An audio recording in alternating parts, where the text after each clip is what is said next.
빌립보서 1장 15절부터 21절까지 말씀 봉독합니다. 네, 여러분 지난 한 주간 잘 지내셨습니까? 추석 연휴가 무려 10일. 여러분은 10일 동안 연휴 지내는 동안 어떠셨나요? 아마 가장 긴 그런 연휴를 맞이하기도 했지만 또 한편으로 명절인데 비가 또 가장 길게 오는 명절을 아마 맞이하셨어요. 그죠? 그래서 이 비 때문에 날씨가 안 좋아서 여러 감정이 있었을지도 모르겠어요. 명절을 지내면서 여러분은 어떤 감정들이 드셨습니까? 기쁘셨어요? 근데 화가 나신 분 혹시 없으세요? 슬픈 일이 있지는 않으셨습니까? 네. 즐거운 일은 많이 있으셨어요? 요 네 가지를 뭐라고 하냐면 희노애락이라 불러요. 그죠? 사람이 누구나 살면 경험하는 네 가지 감정. 그런데 동양 철학에서는 희노애락 말고 세 가지 감정을 더 붙여서 칠정이라고 얘기합니다. 세 가지 뭐가 더 있는지 아십니까? 희노애락, 그 다음에는요, 사랑한다라는 말 할 때 뭐라 그러죠? 그 다음에 미워한다. 그 다음에 뭔가를 탐한다, 욕심낸다. 이게 욕이에요. 그래서 희노, 애락, 애오, 욕. 이게 7가지가 칠정이에요. 사람은 이게 본성이랍니다. 그래서 이 7가지 감정이 언제나 찾아올 수가 있는데 이 7가지 감정 중에서 희노, 애락 할 때 희와 락이 비슷하니까 락을 빼버리고 다른 걸 넣는 경우도 있어요. 유교에서는 그렇게 하는데요. 이 락대를 뭘 넣냐면 구를 내요. 구라는 건 뭐냐면 두려움이라는 거예요. 두려움. 사람이 갖는 감정들이 이런 감정이 있죠. 이 감정이 우리의 삶에서 자꾸만 섞여서 나와요. 여러분 추석 때는 어느 감정이 제일 크셨습니까?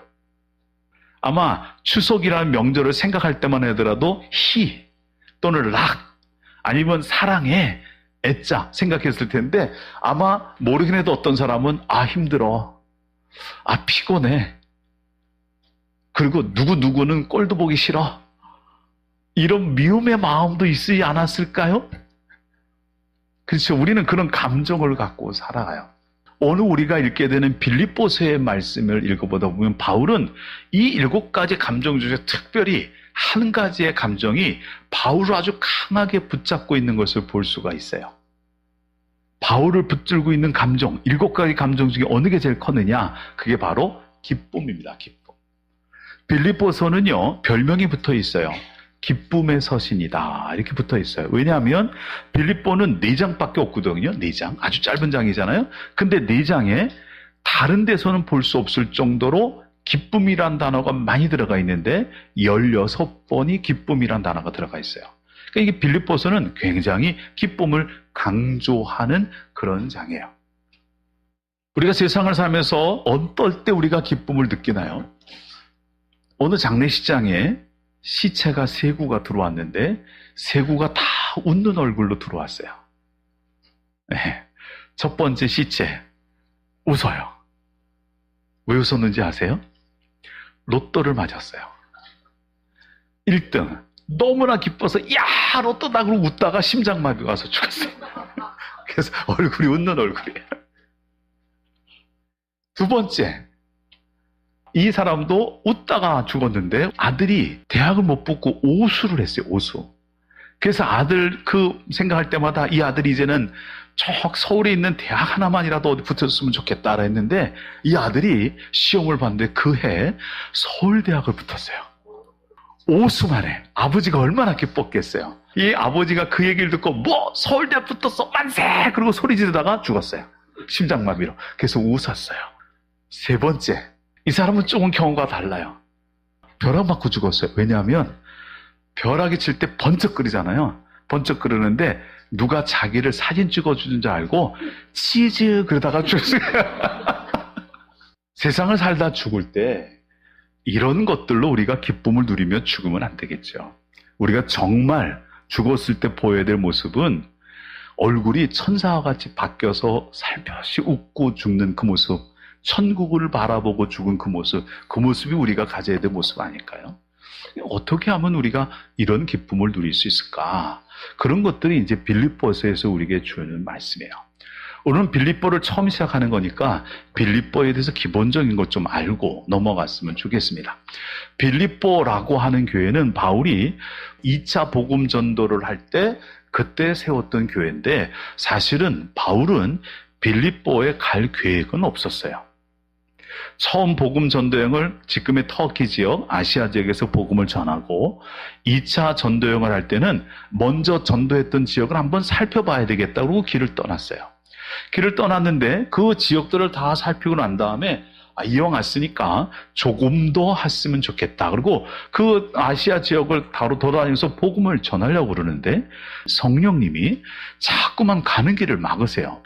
바울이 이상한 거예요. 그래서 이 지역에서 저 지역으로, 저 지역에서 또 다른 지역으로 이렇게 움직여 가다가 결국은 어디까지 갔냐면 지금의 지도를 놓고 보면 터키의 제일 서쪽 끝에 그 지역으로까지 갔어요. 항구 지역까지 갔어요. 자, 거기서 이제 어디로 갈까? 그래서 좀 북쪽으로 더 올라가려고 계획을 하고 있는데 사도행전 16장에 가서 보게 되면 16장 9절에 바울이 밤에 환상을 봅니다.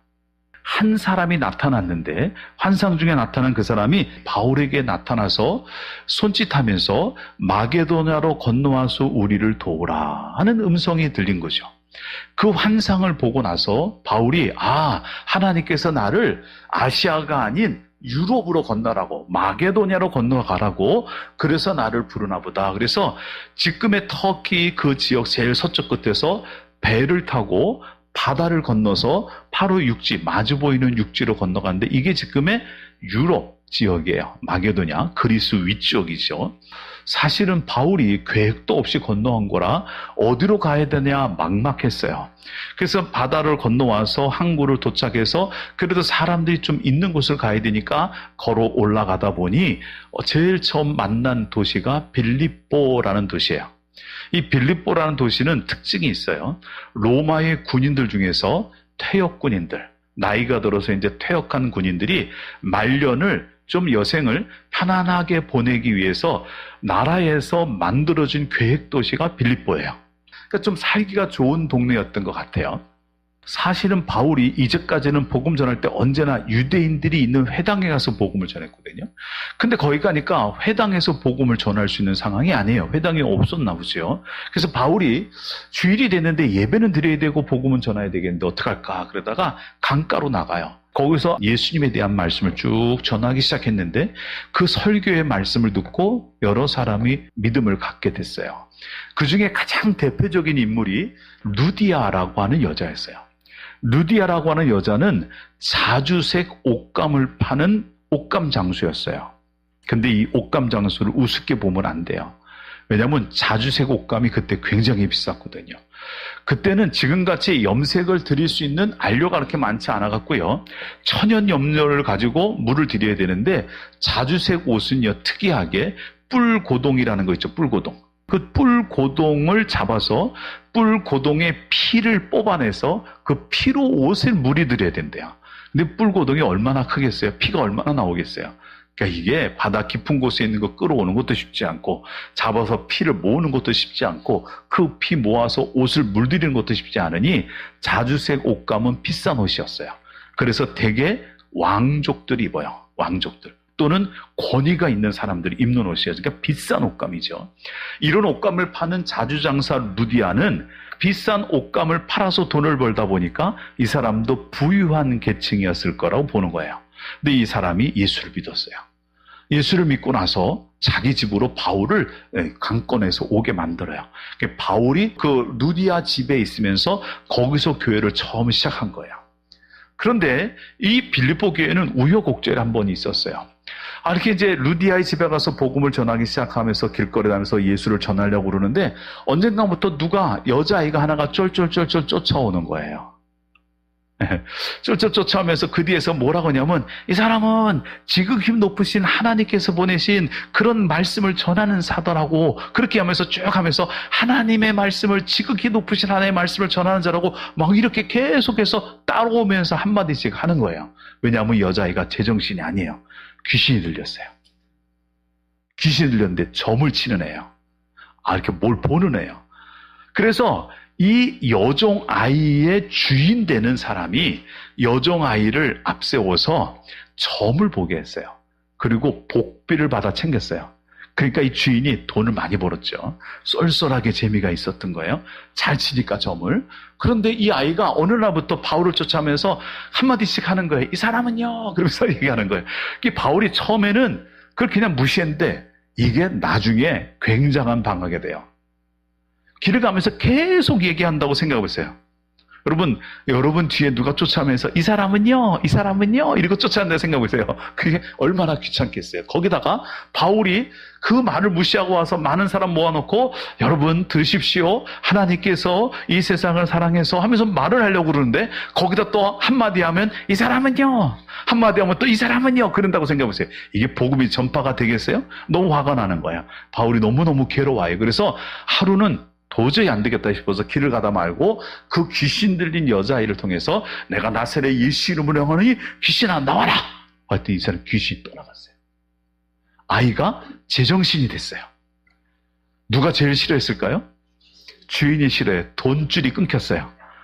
그래갖고 이 주인이 바울을 고소해버렸어요. 그래서 군인들이 와서 바울을 잡아가는데 그냥 잡아가는 게 아니라 매질을 하고 잡아가서 감옥에 집어넣었어요. 바울이 얼마나 억울해요. 그죠? 그러면 이 정도가 되면 화가 나야 되죠. 이 정도가 나면 분노가 치밀어야 되죠. 그런데 바울이 그 빌립보에 있는 감옥에 들어가서 밤새 기도하고 찬양합니다. 그러다가 감옥에 지진이 나면서 옥문이 열렸어요. 감옥을 지키고 있던 간수가 옥문이 넘어가고 열린 걸 보더니 죄인들이 다 도망갔나 보다 하고 자결을 하려고 칼을 빼서 자결하려고 그러는데 바울이 그를 멈춰 세웠어요. 죽지 말라고. 우리 아무도 안 도망갔다고. 그러면서 얘기하니까 바울을 보고 이 간수가 두려운 나머지 내가 어떻게 하면 좋겠냐 그랬죠. 그때 바울이 남긴 아주 유명한 말이 있어요. 여러분 아마 다 들어보셨을 거예요. 바울이 이렇게 얘기했습니다. 주 예수를 믿으라. 그리하면 너와 네 집이 구원을 얻으리라. 간수가 그 얘기를 듣고 당장 쫓아가서 자기 집에 바울을 모시고 자기 집 모든 식구를 불러서 예수를 믿게 됐어요. 그게 이제 빌립보 교회의 시작이에요.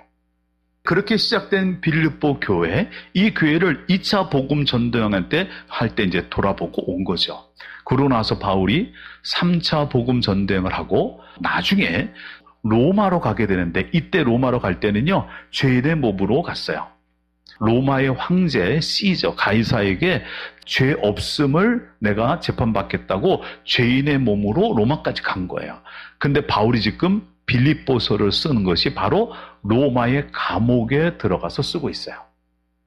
로마의 감옥에 들어가서 썼던 바울 서신을 우리는 옥중서신이라고 부르거든요. 옥중서신 중에서 가장 마지막에 쓰여진 서신이 빌립보예요. 바울이 빌립보를 쓴 이유가 여러 가지가 있습니다. 여러 가지가 있어요. 빌립보 교회 안에 있는 여러 가지 문제 때문에 쓰기도 했고, 빌립보에 찾아왔던 에바브로 때문에 사정을 알아내서 쓰기도 했고, 여러 가지를 쓰기도 했는데, 어쨌든 바울의 입장에선 로마의 감옥에 있을 때 가장 마지막에 쓴 거예요. 그 얘기는 로마의 감옥에 오래 붙잡혀 있었다는 거예요. 그죠? 자, 그런 가운데 바울이 빌립보서를 쓰면서 기뻐하란 얘기를 무려 16번에 걸쳐서 써요. 빌립보를 통해서 기뻐하란 얘기를 쓰고 있는 것을 보게 되면 이 서신은 바울의 감정이 가장 많이 들어간 책이라고 볼 수가 있어요. 자, 그러면 이제 바울이 어떤 상황인데 기뻐하라고 그랬느냐 하는 것을 우리가 살펴야 되는데, 바울이 어떤 상황인데 라고 하는 것을 살피다 보면 좀 이해가 안 되는 게 있어요. 바울이 기뻐할 상황이 아니에요. 바울이 지금 기뻐할 상황이 아니거든요. 근데 바울이 기뻐해요. 왜 기뻐할 상황이 아니냐면 아까 말씀드린 것처럼 지금 감옥에 붙잡혀 있어요. 로마의 감옥에 있다는 것은요, 살 수도 있고 죽을 수도 있다는 얘기예요. 그래서 바울이 1장에서 이런 얘기를 합니다. 여러분 한번 보세요. 1장을 성경을 한번 보세요. 22절, 23절 보시면, 그러나 만일 육신으로 사는 이것이 내 일의 열매일진데 무엇을 택하는지 나는 알지 못하노라. 내가 그 둘 사이에 끼었으니 차라리 세상을 떠나서 그리스도와 함께 있는 것이 훨씬 더 좋은 일이라 그렇게 하고 싶으나 그랬죠? 여기 뭐라고 쓰냐면 내가 둘 사이에 끼었으니 그래요. 그럼 둘이 뭘까요? 무엇과 무엇 사이에 끼어 있는 거예요? 사는 것과 죽는 것 사이에 끼어 있어요. 내가 살 수도 있고 죽을 수도 있는 사이에 끼어 있으니까 죽음의 위협이 자기한테 있는 거예요. 다시 말하면 감옥에 갇혔는데 빨리 판결이 안 해주는 거죠. 시간이 하염없이 흘러가기 시작을 하는 거예요. 근데 언제 무슨 판결이 날지도 몰라요. 여러분, 사형수가 되면요, 사형수가 판결 났고 곧바로 사형을 집행하는 것도 두려운 일이지만 더 두려운 일은 언제 죽을 줄 모르고 하염없이 날짜를 기다리는 것. 이것도 피를 말리게 하는 일이잖아요. 바울이 지금 그런 상황이에요. 그러니까 이게 기뻐지지가 않아요. 히로애락에서 이 희가 안 나와요. 락이 안 나와요. 예? 분노가 나올 수도 있고 슬픔이 나올 수도 있고 두려움이 나올 수도 있는 상황인데 근데 기뻐하라고 그래요. 왜 그럴까요? 두 번째, 바울이 기뻐할 수 없는 또 상황이 있어요. 15절부터 여러분 아까 우리가 읽었던 말씀 보면 이렇게 써 있습니다. 어떤 이들은 투기와 분쟁으로, 어떤 이들은 착한 뜻으로 그리스도를 전파하니 이들은 내가 복음을 변증하게 하여 세움을 받은 줄 알고 사랑으로 하나, 사랑으로 복음을 전하는 사람들은 착한 뜻으로 하는 사람들이에요. 그런데 투기와 분쟁으로 하는 사람들은 어떻게 전할까요? 17절 이렇게 쓰고 있습니다. 그들은 나의 매임에 괴로움을 더하게 할 줄로 생각하여 순수하지 못하게 다툼으로 그리스도를 전파하느니라 그랬어요. 자, 어떤 사람이 있냐면 바울이 복음을 전하다 감옥에 갇혀서 복음을 제대로 못 전하는 상황이 되니까 어떤 이들은 바울이 못 전하는 거, 못하고 있는 거 우리라도 해야 되지 않느냐. 그리고 바울이 전하는 예수를 전하려고 하는 사람도 있었어요. 근데 한쪽에서는요, 그렇지 않아도 바울이 설치고 다니는 거 꼴도 보기 싫었는데 이번에는 바울이 전하는 다른 걸 전해야 되겠다. 그래서 바울을 비난하고 욕해요. 대표적인 게 뭐냐면 바울이 사도가 아니다라는 거예요. 바울은 사도가 아니다. 어떤 사람들이 그랬을까요? 바울과 의견을 달리하는 사람, 대체적으로 유대주의적 율법주의를 가지고 예수를 믿은 사람 중에는 율법도 지켜야 된다라고 얘기하는 사람들이 있는데 바울은 율법 안 지켜도 된다고 그랬거든요. 이게 싫었던 거예요. 그러니까 바울이 감옥에 들어가니까 잘 됐다 그러고 바울은 사도가 아니다, 저 엉터리다, 바울이 얘기하는 거 말 들으면 안 된다 하고 바울을 막 비난하는 얘기를 하면서 예수를 전하는 거예요. 자, 여러분 생각해보세요. 누군가가 여러분을 뒤에서 여러분 얘기를 하는데 여러분에 대해서 안 좋은 얘기를 잔뜩 했다고 생각해 보세요. 그것도 사실이 아닌 얘기를. 근데 그걸 몰랐으면 몰라도 들었어요. 그럼 여러분 어떤 마음이세요? 어떻게 하시겠어요? 저 같으면요, 당장 쫓아가요. 그리고 당장 요조를 낼 것 같아요. 여러분도 그러지 않을까요? 분노라는 것이 올라올 거 아니에요. 그 분노가 갖고 있는 상태에서 기쁨이 나올까요? 안 나와요. 분노가 있으면 기쁨이 안 나와요. 그러니까 바울이 지금 두려움이 있잖아요. 감옥에 있으니까. 죽을지도 모른다. 두려움이 있어요. 이것이 기쁨을 앗아가요. 바울이 지금 자기를 비난하고 욕하는 사람들이 있어요. 그러니까 이 분노가 기쁨을 앗아갈 수가 있어요. 그런데 바울은요, 오늘 18절을 보면 내가 기뻐하고 또한 기뻐하리라 그래요. 기쁨이 계속 나와요. 도대체가 이런 상황에서 어떻게 기뻐할 수 있느냐? 사람들이 기쁨을 언제 느끼느냐라는 거예요. 자, 바울처럼 기뻐하는 이 기쁨은 언제 어떻게 누릴 수 있느냐 하면 바울이 기뻐하는 요소를 살펴보면 알 수가 있는데 그중에 첫 번째 한 가지는요, 왜 바울이 기뻐하냐면 사랑 때문에 기뻐해요. 사랑 때문에. 바울은 사랑을 받고 있는 거예요. 누구한테 사랑을 받았을까요? 빌립보 교회의 사랑을 받고 있어요. 자, 여러분 성경을 보고 확인해 보겠습니다. 1장입니다. 1장, 여러분 5절부터 보세요. 1장 5절부터 너희가 첫날부터 이제까지 복음을 위한 일에 참여하고 있기 때문에 그랬죠? 처음 예수 믿은 때부터 지금까지 복음에 참여했다는 거죠. 어떻게 참여했느냐? 자, 7절 보시게 되면 내가 너희 무리를 위하여 이같이 생각하는 것이 마땅하니 이는 너희가 내 마음에 있음이며 나의 매임과 복음을 변명함과 확정함에 너희가 다 나와 함께 은혜에 참여한 자가 됨이라 그랬어요. 그럼 빌립보 교회가 바울과 함께 은혜에 같이 참여했대요. 사역에 같이 참여했대요. 그래서 바울은 그들을 생각할 때마다 그들이 내 마음속에 있다고 그랬어요. 그러면 바울을 위하여 같이 은혜에 참여했다는 것은 무슨 얘기냐? 그건 4장을 보면 알 수가 있습니다. 여러분 4장을 한번 보실까요? 15절 16절 보시겠습니다. 같이 했습니다. 빌립보 사람들아 너희도 알거니와 복음의 시초에 내가 마게도냐를 떠날 때 주고받는 내 일에 참여한 교회가 너희 외에 아무도 없었느니라. 데살로니가에 있을 때에도 너희가 한 번뿐 아니라 두 번이나 나의 쓸 것을 보내었도다. 자, 여기 뭐라고 써있냐면요.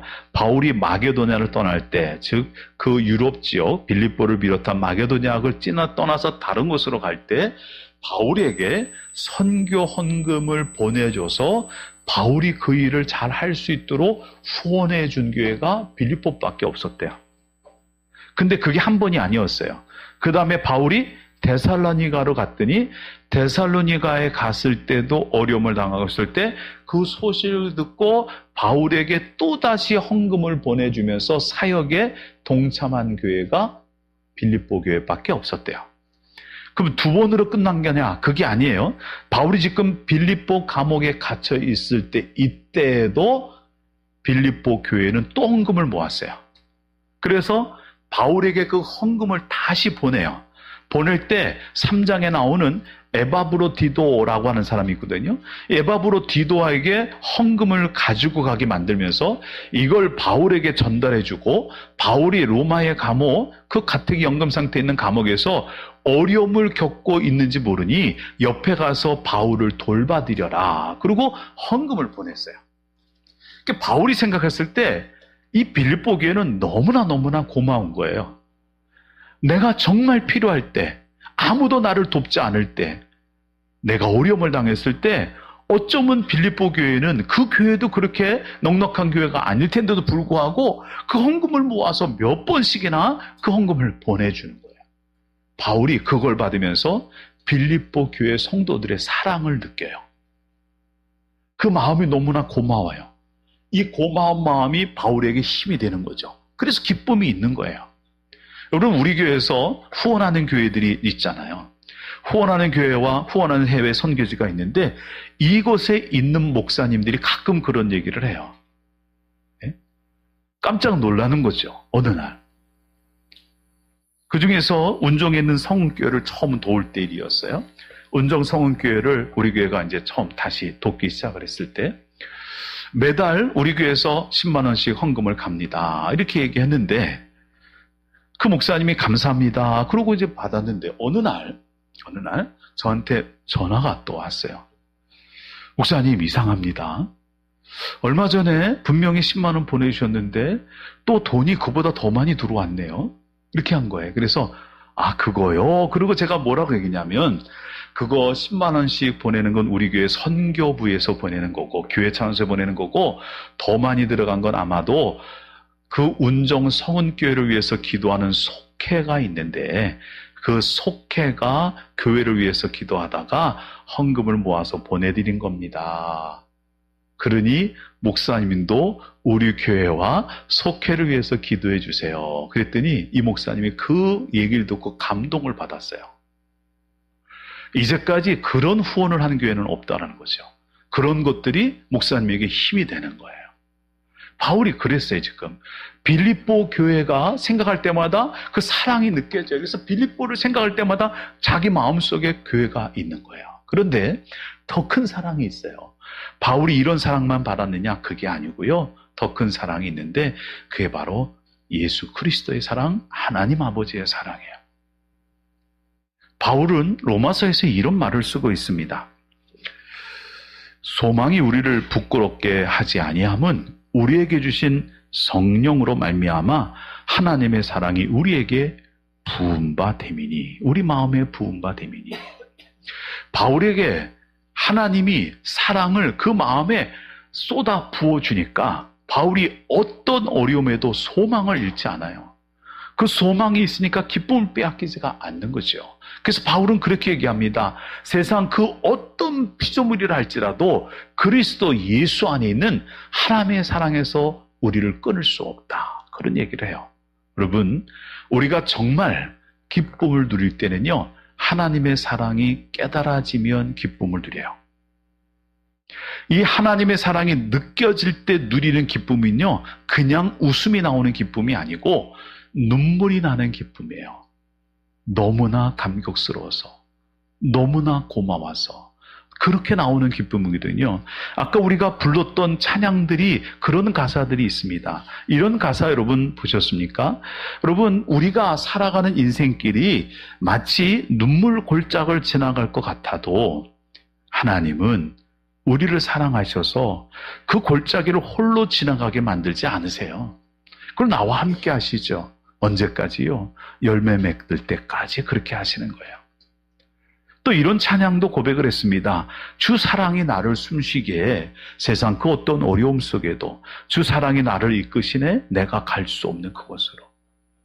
주님만이 내 아픔 아시며 주님만이 내 마음 어루만지네. 여러분, 우리가 하나님의 사랑을 받는다고 느껴질 때 정말 기쁨이 넘쳐서 눈물까지 나오는 것은 어느 날 하나님이 그러시는 거죠. 내게 다가오셔서 야, 힘드냐? 그런데 너 혼자 아니야. 내가 너 안다. 너 얼마나 어려운지 안다. 얼마나 힘든지 안다. 내가 함께 할게. 라고 하는 말씀을 들려줄 때 하나님이 세상에 그 많은 사람 중에서 정말 미천하게 그지없는 나 같은 자까지 찾아오셔서 나를 사랑한다고, 내 형편을 안다고, 내가 너를 도울 것이라고 하는 얘기를 들을 때 우리는 그 하나님의 사랑을 진짜 가슴으로 느껴지는 그 순간 눈물과 함께 감사가 나오지 않을 수가 없어요. 그게 기뻐지죠. 그 기쁨이에요. 하나님의 사랑을 느끼면. 바울에게 그것이 있는 거예요. 그 다음에 두 번째, 바울이 기뻐하는 이유가 또 뭐냐면요, 환경을 보는 눈이 달라졌어요. 바울은 지금 감옥에 갇혀 있거든요.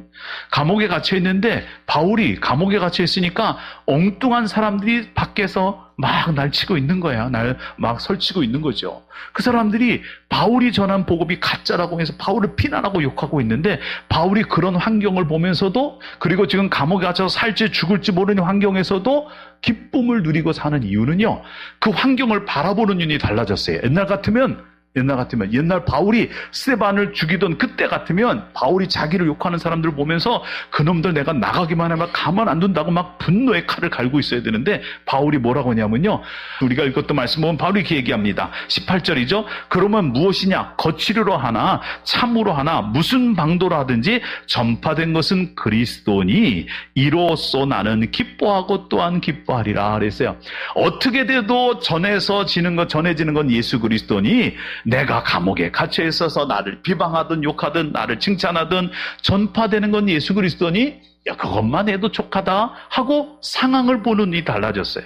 내가 감옥에 갇혀 있는 것이 중요한 게 아니고, 내가 욕먹는 게 중요한 것이 아니고 예수님이 전파되는 게 중요하다, 이렇게 본 거죠. 왜 그 상황을 보는 눈이 달라졌을까요? 그는 이렇게 얘기합니다. 내가 삶과 죽음 사이에 껴 있어요. 그런데 바울은 이런 얘기를 하는 거예요. 사는 것도 중요하지 않고 죽는 것도 중요하지 않다. 다시 말하면 죽음을 이미 초월해 있어요. 내가 살아도 좋고 죽어도 좋다. 살아있으면 여기서 예수를 전하니 좋고 죽으면 하늘나라 가서 주님과 함께하고 있으니 좋은 거 아니냐? 살아도 그만 죽어도 그만이 아니고 살아도 좋고 죽어도 좋다라고 하는 마음이 있어요. 환경을 보는 눈이 달라졌어요. 왠지 아세요? 내가 살고 있는 현실에 주님이 언제나 나와 함께하기 때문에 그래요.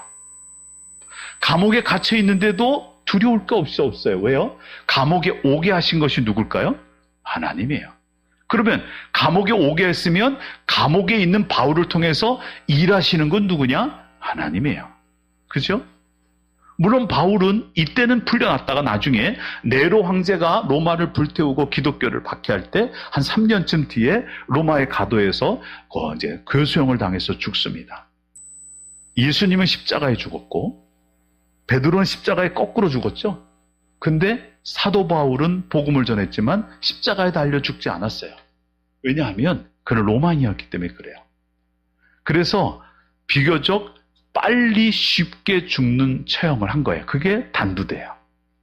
일순간에 끊어지죠. 바울이 순교할 때 그 목이 떨어지면서, 머리가 떨어지면서 땅바닥에 3번 튀었어요. 3번 튄 그곳에, 거기서 샘이 터져 나와서, 그래서 그 샘이 3개 터진 그곳에 교회를 세웠어요. 바울 순교 기념교회. 이게 트레 폰타나라고 해서 세 분수 교회라는 교회가 세워졌죠. 지금 로마에 있어요. 바울이 그 길에서 죽은 거예요. 순교당해서. 근데 바울이 그렇게 죽는 것에 대해서 두려워하지 않았어요. 왜냐? 내가 살아도 죽어도 주님이 나와 함께하고 있다라는 거예요. 그러니 하나님이 어떤 상황에도 나와 함께하고 있다는 걸 믿으니 내 삶이 어떤 형편이 되든지 문제될 것이 없어요. 그렇죠? 내가 어디를 가도 하나님이 나와 함께하는 거예요.